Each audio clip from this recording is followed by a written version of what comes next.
بسم اللہ الرحمن الرحیم۔ السلام علیکم ناظرین کرام، عمران خان صاحب کی کال پر جو کل اتوار والے دن جو ہے ریلیاں نکلی تھی، ان ریلیز نے جو الیکشن کے ممکنہ نتائج جو مسلم لیگ نون اور پیپلز پارٹی اور جو کمپنی ہے وہ حاصل کرنا چاہتی تھی، تو اس ریلی نے بہت زیادہ خوف جو ہے اس وقت خوف مبتلا کر دیا ہے۔ ان ریلیز نے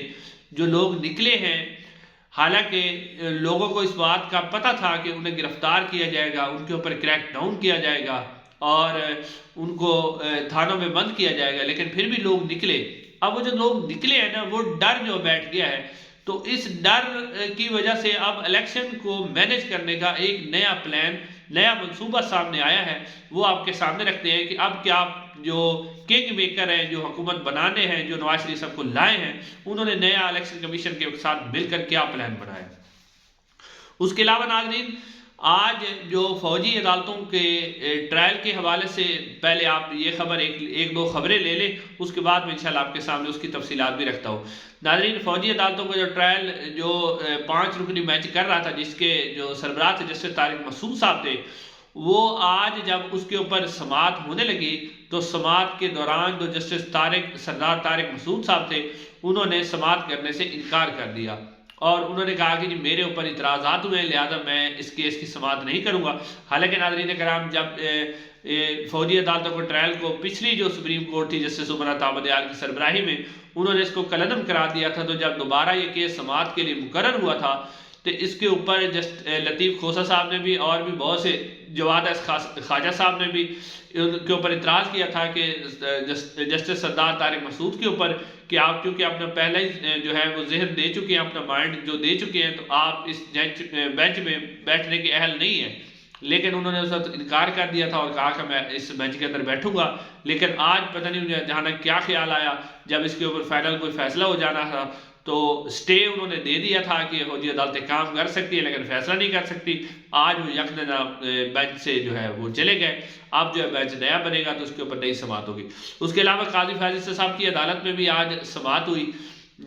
وہ سماعت ہوئی تھی جو قاضی فیض صاحب نے انتخابی نشان بلہ جو چھینا تھا، اس کے اوپر جن لوگوں نے ان کے فیصلے کے اوپر تنقید کی تھی، اس کے اوپر جو ہے ایک جے آئی ٹی بنائی گئی تھی اور جس میں تقریباً 50 کے قریب صحافیوں کو نوٹس دیے گئے تھے ایف آئی اے کی طرف سے کہ پیش ہو، تو اس کے اوپر قاضی فیض صاحب نے از خود نوٹس لیا۔ اور ناظرین، حیرانی کی بات یہ ہے کہ یہی جو 3 رکنی بینچ تھا، جسٹس مظہر علی اور جو جسٹس مسرت ہلالی صاحبہ ہیں اور قاضی فیض صاحب ہیں، انہوں نے ہی تو بلے کے خلاف فیصلہ دیا تھا اور ان کے اوپر ہی تنقید ہو رہی تھی اور وہ خود ہی اسی کا از خود نوٹس بھی لے رہے تھے۔ بڑی عجیب بات ہے کہ وہی جج ہے، انہوں نے فیصلہ دیا، وہی از خود نوٹس بھی لے رہے ہیں۔ اور آج مختلف جو صحافی تھے وہ بھی عدالت کے اندر پیش ہوئے، مطیع اللہ جان صاحب پیش ہوئے، انہوں نے بھی اپنی بات کی کہ مجھے اٹھایا گیا تھا۔ اسد طور صاحب نے بھی کہا کہ مجھے جب تھپڑ مارے گئے تھے تو انہوں نے باقاعدہ طور پر آئی ایس آئی کا نام لیا، تو پھر انہوں نے کہا کہ میں اپنا کیس واپس لینا چاہتا ہوں، یہ مجھے ٹریپ کرنا چاہ رہے ہیں۔ تو قاضی فیض صاحب نے بڑا حیران کن ریمارکس دیے کہ کسی بھی جو صحافی ہے اس کے خلاف کوئی گرفتاری نہ کی جائے، نہ نوٹس کیے جائے۔ اور جب انہوں نے فیصلہ لکھا تو اس میں انہوں نے نہیں لکھا کہ آپ کسی بھی صحافی کو گرفتار نہ کریں، یعنی کہہ کچھ اور رہے تھے اور پھر جو فیصلہ لکھوایا آپ کچھ اور کیا۔ تو قاضی صاحب نے بھی یہ سارا کام کرتے رہے اور قاضی صاحب نے یہ بھی کہا کہ جی میرے اوپر کوئی بھی تنقید کرتا رہے اس کے خلاف کوئی کارروائی نہیں ہونی چاہیے، چاہے وہ میرا مذاق بھی اڑاتا رہے۔ تو اب دیکھتے ہیں کہ اس کے اوپر مزید آگے کیا پیش رفت ہوتی ہے۔ اس کے علاوہ ناظرین، صنم جاوید خان کے حوالے سے آپ کو بھی خبر دیتے چلیں کہ حالانکہ صنم جاوید خان جو ہیں وہ NA 119 اور NA 120 میں سے پہلے الیکشن لڑ رہی تھی اور ان کو سپریم کورٹ آف پاکستان نے الیکشن لڑنے کی اجازت بھی دے دی تھی، تو پھر بھی جو ہے صنم جاوید خان جو ہے ان کی آج ازدادی دہشت گردی کی عدالت میں سے ان کی ضمانت ہو گئی۔ اور جس طرح ایک ٹرینڈ بنا ہوا ہے کہ جو آپ کی ضمانت ہوگی تو کوئی نہ کوئی اور نیا مقدمہ بنا لیا جائے گا، اور یہی کہ کہیں وہ باہر نکل کر، حالانکہ انہوں نے اعلان کر دیا تھا کہ جس میں سے عباد فاروق صاحب کے بھائی جو ہے وہ الیکشن لڑ رہے ہیں مریم نواز کے خلاف، تو انہوں نے کہا تھا کہ وہی الیکشن لڑیں گے، میں جو ہے انہیں کی سپورٹ کروں گی۔ وہ تو مریم نواز صاحبہ کے خلاف الیکشن لڑنے سے بھی دستبردار ہو گئی ہے، لیکن شاید مریم نواز صاحبہ کو بہت زیادہ خوف ہے اور خوف میں مبتلا ہے کہ اگر یہ باہر نکل آئی تو پتہ نہیں کیا کر دے گی۔ اور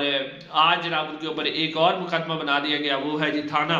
شادمان کو جلانے کا مقدمہ انہوں نے بنایا گیا. اس سے پہلے جو ہے مسلم لیگ نون کا جو ایک دفتر تھا اس کو جلانے کا مقدمہ بنایا گیا تھا. کور کمانڈر ہاؤس کا ان کے اوپر مقدمہ بنایا گیا تھا. یعنی ایک عورت تو نہ ہوئی، وہ کوئی فرشتہ ہوئی جو ایک ہی وقت میں جناب وہ مختلف جگہ پر پہنچی اور اس نے جلاؤ گراؤ کیا. تو آج انہیں شادمانہ تھانہ جو ہے اس کے اوپر جو جلانے کے جرم میں انہیں گرفتار کر لیا گیا اور ساتھ ساتھ ان کا ریمانڈ بھی حاصل کر لیا گیا تاکہ وہ دوبارہ بھی ضمانت نہ کروا سکے. یعنی ایک صنم جاوید خان جو کہ ایک عام سی لڑکی تھی، عام سی ایک خاتون تھی، انہیں آج ہماری عدالتوں نے، ہمارے اداروں نے اور جو کچھ کے ساتھ کیا، آج انہیں واقعی وہ ایک مطلب آپ کہہ سکتے ہیں کہ وہ عام سی ورکر تھی لیکن انہیں ایک بہت بڑا لیڈر جو ہے وہ بنا دیا ہے. اور اس ایک نہکتی لڑکی سے اتنے ڈر رہے ہیں کہ اس کو نکالنے بعد جو نکلتی ہیں تو پھر انہیں گرفتار کر دیا جاتا ہے. آپ ناظرین آتے ہیں اس بات کی طرف کہ عمران خان صاحب کی جو ریلی تھی اس نے کیسے چیخیں نکلوائیں. چیخیں جناب نکلی ہیں اور چیخیں جو ہے وہ آسمان تک جا رہی ہیں. بڑے بڑے گھر جو ہیں پریشان ہیں کہ ہم نے تو اتنا خوف، اتنا جبر کر کے دیکھ لیا، لوگوں کے اوپر جتنا ظلم ہو سکتا تھا وہ کر کے دیکھ لیا، لیکن عوام ہے کہ انہوں نے ضد بنائی ہوئی ہے اور اتوار کو وہ اتنی بڑی تعداد میں نکل آئے ہیں. اور اگر وہ 8 فروری کو اس طرح نکل آتے ہیں تو پھر ہم جسے وزیر اعظم بنانا چاہتے ہیں وہ تو نہیں بنے گا. لہٰذا اب کیونکہ یہ سارے منصوبے تو فیل ہو گئے، عوام تو جو اپنی ضد سے باز نہیں آئی، عوام تو اتوار کو نکلی اور آپ نے دیکھا کہ رات گئے جو مناظر آئے وہ حیران کن مناظر تھے کہ کس طرح لوگ جو ہیں وہ جوش و خروش سے باہر نکلے. اور جس طرح شہباز شریف صاحب جو تقریریں کر رہے ہیں، جیسے انہوں نے راولپنڈی میں کی، 3000 بندہ بھی نہیں تھا جہاں پر وہ تقریر کر رہے تھے اور 11 منٹ کی تقریر کر کے وہاں سے نکل آئے. تو وہ جو 11 منٹ کی تقریر تھی اور ادھر سے عمران خان صاحب کے بغیر کسی کی لیڈرشپ کے اتنے لوگ نکلے، تو اس کی وجہ سے جناب ایک بہت بڑا خوف پھیل گیا. اور خوف پھیلنے کے بعد ایک نیا منصوبہ بنایا گیا الیکشن کمیشن آف پاکستان کے ساتھ مل کر. سب سے پہلے تو یہ کیا گیا کہ پولنگ اسٹیشن کی تعداد کم کر دی گئی. تقریباً کہا جا رہا ہے کہ 16-17 ہزار پولنگ اسٹیشن جو ہے 2018 کی نسبت وہ کم کر دیے گئے ہیں. حالانکہ ناظرین کرام آپ نے دیکھا ہے کہ تقریباً 2.5 کروڑ ووٹر جو ہے، نوجوان ووٹر، وہ نیا اس کے مزید جو داخل ہوا ہے اس کے اندر. اب وہ جو نوجوان ووٹر ہے نا،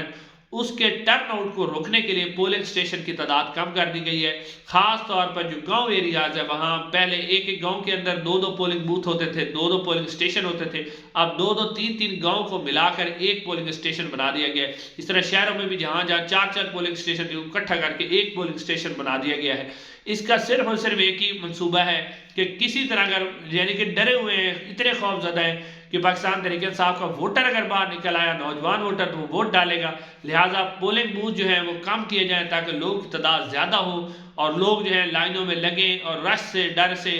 ووٹ ڈالنے نہ آئے اور ووٹ نہ ڈال سکیں، کیونکہ اگر ووٹ ڈالے تو پھر وہ انہیں نہیں ملنے. تو اب یہ ایک پلان آپ دیکھیں کہ حالانکہ جب ووٹر بڑے ہیں تو پولنگ اسٹیشن کی تعداد بڑھنی چاہیے تھی، لیکن 16 سے 17 ہزار پولنگ اسٹیشن جو وہ کم کر دیے گئے. اس کے علاوہ معذرت ناظرین، اس کے علاوہ جو ہے انہوں نے ایک اور منصوبہ بھی بنایا ہے